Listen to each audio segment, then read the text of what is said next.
En el siglo XIX, el Imperio ruso era uno de los más vastos del planeta, una tierra gobernada por una dinastía que había reinado durante más de 300 años, los Románov.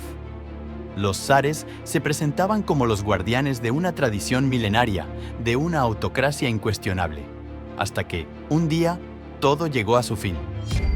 Lo que alguna vez fue la familia más poderosa del mundo terminó en la oscuridad, prisioneros y sin saber que el final se acercaba. Esta es una historia de poder y caída, de una familia que perdió todo en un momento de caos. Hoy vamos a sumergirnos en los días finales de los Románov, los últimos zares de Rusia. Te contaré cómo su brillante imperio se derrumbó, cómo fueron perseguidos por su propia gente y cómo sus restos finalmente fueron descubiertos, décadas después de su trágico final. Pero antes, si eres de los que aman la historia que nos enseña sobre el pasado, y si quieres descubrir más sobre los momentos y los protagonistas que cambiaron el mundo, te invito a suscribirte al canal, que es gratis. Cada semana compartiré contigo historias que no solo te informan, sino que te harán reflexionar. Haz clic en el botón de suscripción, activa la campanita y acompáñame en este viaje al pasado.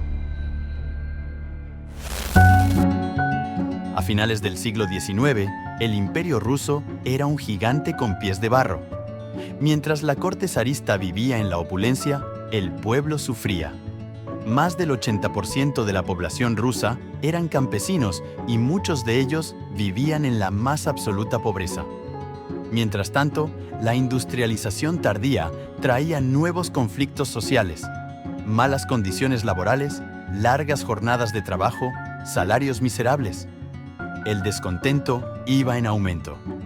Nicolás II ascendió al trono en 1894 y su reinado estuvo marcado por decisiones desastrosas y una desconexión total con la realidad de su pueblo. Aunque era un hombre profundamente familiar y devoto, su inexperiencia y rigidez lo hicieron incapaz de adaptarse a los tiempos cambiantes. Nicolás era descrito como un hombre limitado y falto de imaginación que no poseía las aptitudes ni el temperamento necesarios para gobernar en una época tan turbulenta. Era un indeciso crónico y solía aplazar hasta el último momento la emisión de las órdenes que debía dictar para después repetir el último consejo que había recibido. Un chiste que circulaba por San Petersburgo decía que las dos personas más poderosas de Rusia eran el zar y la última persona que había hablado con él. Como líder, Nicolás gozó de pocos éxitos. Entre 1904 y 1905, libró y perdió una guerra contra Japón, cuyo resultado hizo que su régimen perdiese prestigio tanto en Rusia como en el extranjero. En 1905, una revuelta interna hizo que Nicolás accediese, a regañadientes, a crear la Duma, un cuerpo legislativo electo. Antes de que se celebrase su primera sesión, el zar limitó los poderes de la Cámara en un intento de aferrarse a su propio poder político. A pesar de su vasto territorio, Rusia estaba tecnológicamente atrasada en comparación con Europa occidental. El descontento no solo se daba entre los campesinos y obreros, sino también entre intelectuales y sectores burgueses que veían en el absolutismo zarista un sistema arcaico y opresivo. En 1914, Rusia entró en la Primera Guerra Mundial. Inicialmente, el zar Nicolás II vio el conflicto como una oportunidad para reforzar su autoridad y unir al país en torno a la bandera nacional. Sin embargo, la guerra fue un desastre para Rusia. Mal equipados, mal liderados y enfrentando enormes bajas, los soldados rusos sufrieron terriblemente. En el frente interno, las cosas no eran mejores. La guerra provocó una crisis económica. El hambre, la inflación y la escasez de alimentos se extendieron por las ciudades. El pueblo se cansaba de la guerra y de la incapacidad del zar para mejorar la situación. De puertas adentro, Nicolás era un hombre familiar. Adoraba a su esposa Alejandra, y ella lo adoraba a él. Fueron afortunados, puesto que en aquellos años la regla general era que los reyes contrajeran matrimonio por conveniencia dinástica y no por amor. Se casaron en 1894 y tuvieron 4 hijas seguidas: Olga, Tatiana, María y Anastasia.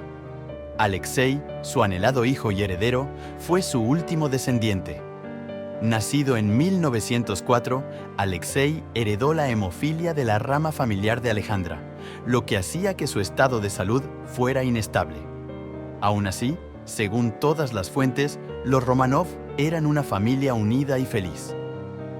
La zarina era alemana de nacimiento y nieta de la reina Victoria del Reino Unido. Alejandra poseía un carácter más fuerte que el de su esposo. Su introvertida y distante forma de ser la alejó del pueblo ruso, que la veía como una extraña. A diferencia de su marido, Alejandra era consciente de que era impopular, lo cual hizo que se volviera altamente sensible, controladora y paranoica.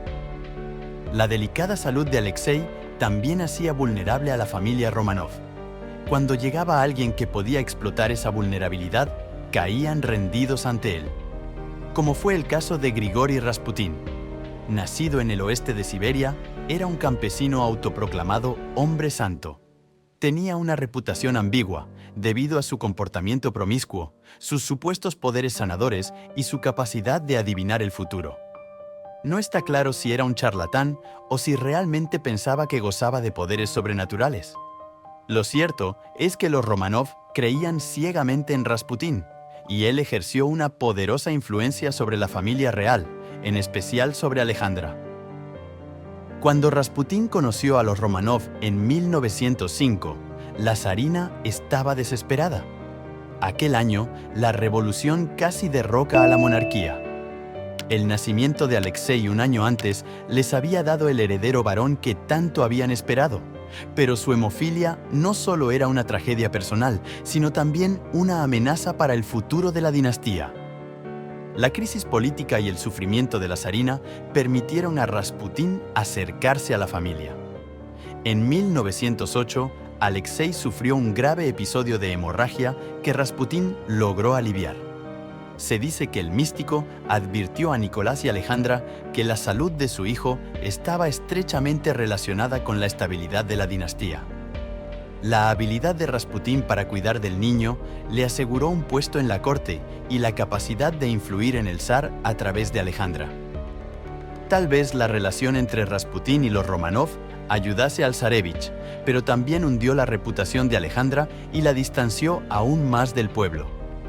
Se difundieron rumores que apuntaban a que Rasputín había seducido a la zarina. Aunque no se sabe si fue así, sí es cierto que Rasputín tuvo múltiples aventuras con mujeres del entorno de los zares. Nicolás ignoró las peticiones de apartar a Rasputín de la corte, lo que alimentó la ira de sus allegados. Su deseo de mantener felices a su esposa y a su hijo hizo que rechazara alejar la amenaza que representaba Rasputín.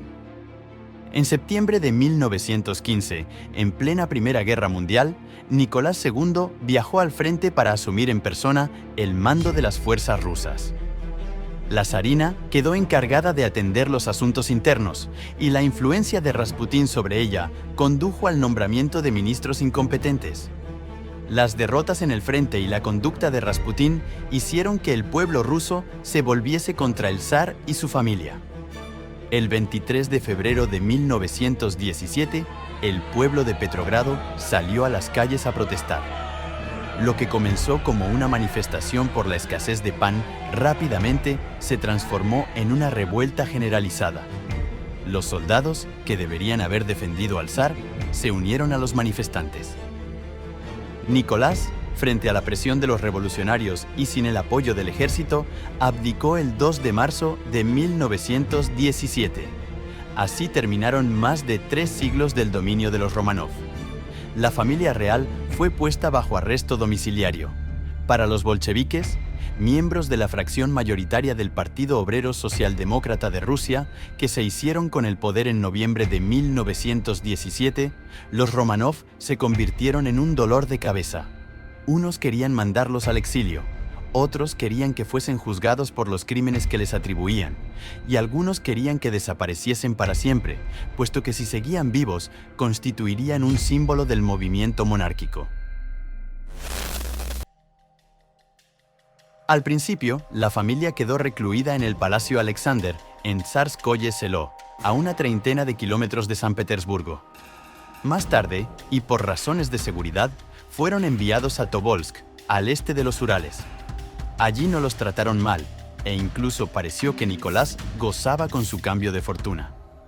Disfrutaba del aire libre y de la vida rural, y no echaba de menos el estrés de ser el zar de Rusia. La familia retuvo una generosa plantilla de sirvientes y conservaron muchas de sus posesiones personales, incluyendo recuerdos y joyas. Cuando la guerra civil rusa se intensificó y los bolcheviques consolidaron su control, la situación de los Románov empeoró.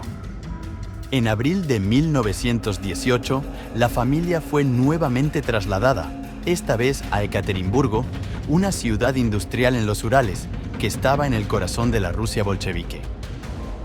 La familia fue llevada a una mansión conocida como la Casa Ipatiev, que sería su última residencia.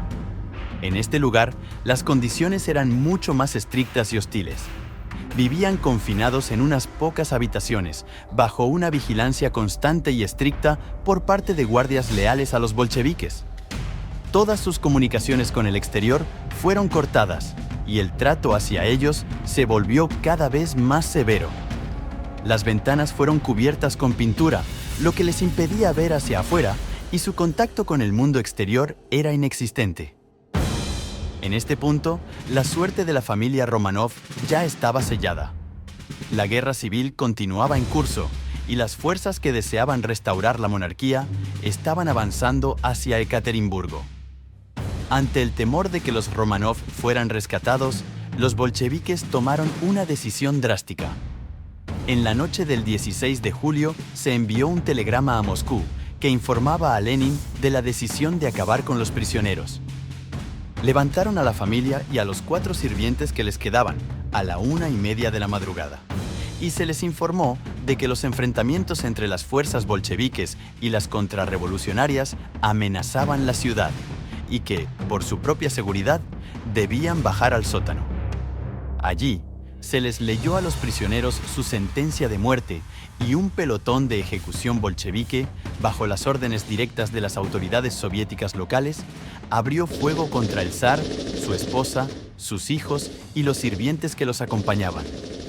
Fue una ejecución brutal y caótica, ya que las joyas que habían escondido en sus corpiños las duquesas pudieron actuar como escudo durante el ataque inicial, impidiendo su muerte y llevando a que uno de sus verdugos perdiera el control por completo y empezara a acuchillarlas con una bayoneta.